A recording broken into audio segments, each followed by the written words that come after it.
Hi, everybody. It's Chris from the Evermore podcast on the Slide Rule Pass YouTube channel. Just talking about another victory for Newcastle United. That's 3 wins on the spin. I can't remember the last time we even said that as Newcastle fans. Huge win today at St James's Park against Aston Villa, the Slide Rule Pass derby. No surprise, Mark isn't joining me on this. He's probably off licking his wounds. But to be fair, we were tweeting all through the game, and I think Newcastle United just hung in there in the end after a great first half, but obviously a very ropey second half. So just looking how we started the game, looking at the starting lineup there, Kieran Trippier had passed this fitness injury, this calf strain that he had in the last game against Everton, and he started the game. He didn't just start the game; he was captain in the absence of Jamal Lascelles, which allowed Big Dan Burn to come in and make his debut. More on him in a minute. And Javier Manquillo filled in for Target, who couldn't play against his parent club, Aston Villa. But other than that, everything else was unchanged from the fantastic win against Everton. And it was very interesting. I was watching it along Sky Sports Premier League, and Gary Neville was on the commentary, and Gary Neville's always a very good commentator, talks a lot of sense, but he was commenting on the change in the atmosphere in the ground. I think we've all seen the change in the ground. Obviously, we've all felt the atmosphere. Guys who've been to the game, even guys watching on the TV, that this club's beginning to believe now, and certainly with the last 2 victories, confidence has been growing in the players and in the supporters as well. And it was just amazing to hear it right from the kickoff, really. Chance every single bloody minute of the game, practically. Players were getting stuck in. We looked the busier of the 2 sides. We looked the more confident of the 2 sides. I think the midfield played well. There was great energy from Willock, from Joe Linton, from Shelvey as well, keeping calm, looking to get on the ball. So Maximin was kind of in and out. I think John McGinn did a decent job of marking him. He obviously picked up a yellow card. Matty Cash is a great right back, and I think that he would struggle to kind of beat Matty Cash as opposed to the joy that he had against Everton midweek. But all in all, I thought we looked the better side, really kind of moving on as the first half progressed.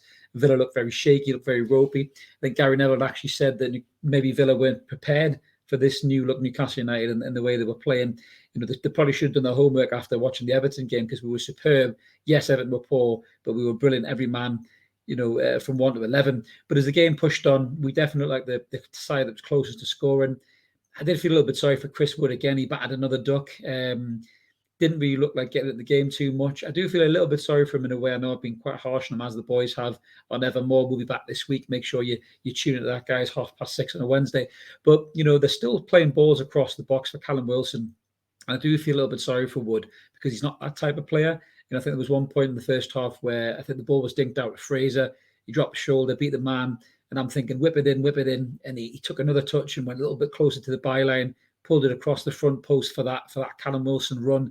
The goal he scored against West Ham, the goal he scored against Spurs is exactly the type of thing that Wilson would do. But that's not Chris Wood's game. So I think the players are struggling to adjust to having Chris Wood on the pitch. And perhaps he's not been vocal enough and looking for the ball in the box, get that crossing in the penalty spot when he needs it. He did have a header, I think, in the first half that, went fairly well wide.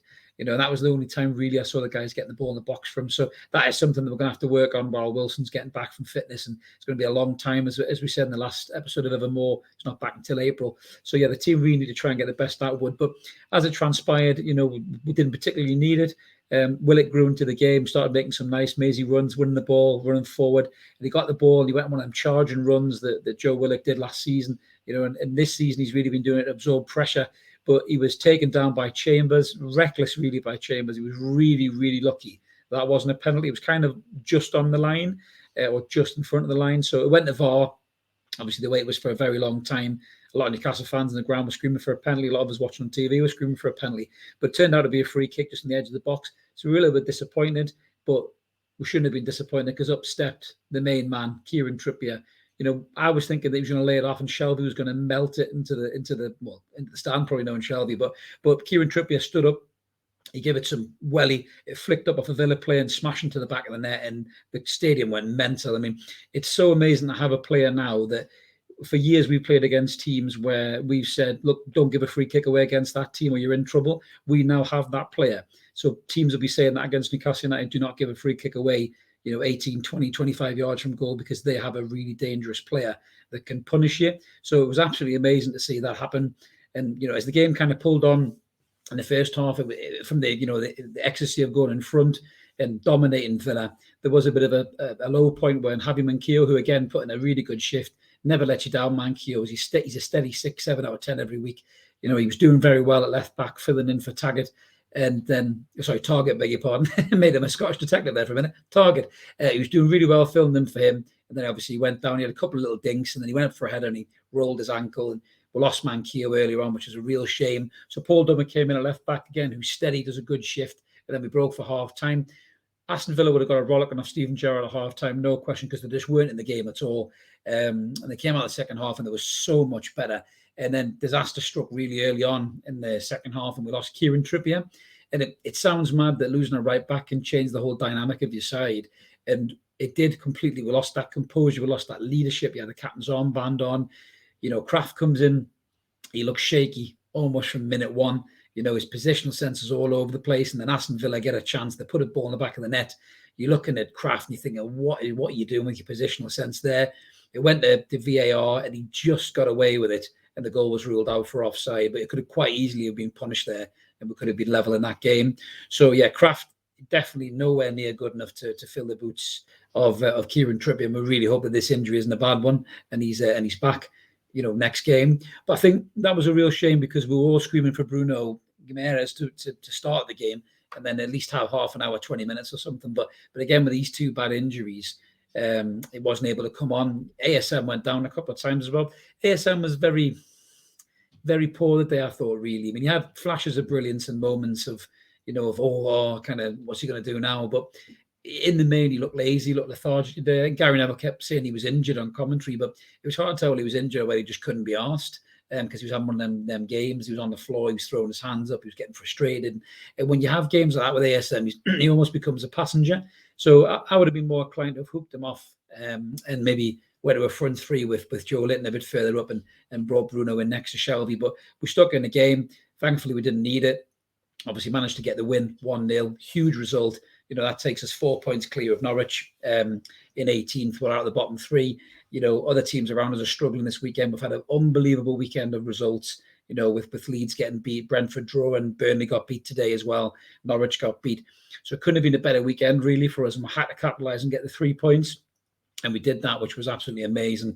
And I think going into the next game, again, the confidence will be high. If we can get 4 games on the spin, it's almost unheard of, really, in the Premier League these days. But you can see the work Eddie Howe and Jason Tyndall and the team have been putting in. It's really coming off now. These new players have massively improved. And I just want to single one player out in particular today, which was Big Dan Burn. I thought he was absolutely phenomenal. He really was. He brought composure. He brought confidence to that back line. He was screaming at people. He was getting share in line. He was shouting at Kraft and Trippier and everybody when he was on the pitch. He just looks a really, really solid centre-half. I mean, a brilliant day for the lad as well, making his debut for his hometown club. Obviously, we released him as a boy. He's a Blythe lad, born in Ashington, just like my kids.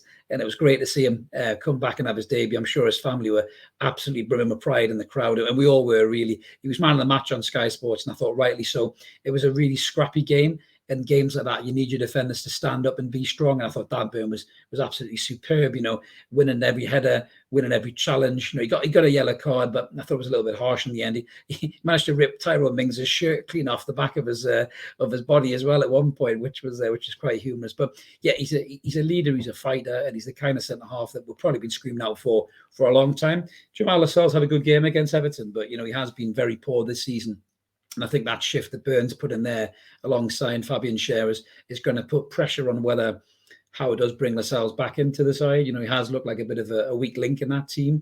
Villa are a much better side than Everton. There's no question about that. Everton have been shocking this season. And to get that win against an Aston Villa, who have got dangerous players. At one point they brought on, Danny Ings and they brought on Leon Bailey, 2 very dangerous players. And we managed to keep Philip Coutinho quiet for the whole game, and Ramsey as well, who's a very talented player. So I think all in all, it was a really tough, hard work performance by the lads and a great 3 points. And like I say, it's just pulling us even further away from the drop zone. So yeah, absolutely, we're buzzing with that as Newcastle fans. You've got to be, they can't all be pretty wins like against Everton, but I think, solid win. The lads were well deserving of the 3 points, and bring on the next side, really. We'll be back with Evermore on Wednesday, 6:30. Make sure you tune in there, and Mark and I will be back with some more pitch patter tomorrow, where I'm sure he'll be licking his wounds while we discuss the Slide Rule Pass derby. But for now, guys, let's keep supporting that team we'll call United, and what an amazing 3 points, and it's just great to have wins back again as a Newcastle fan.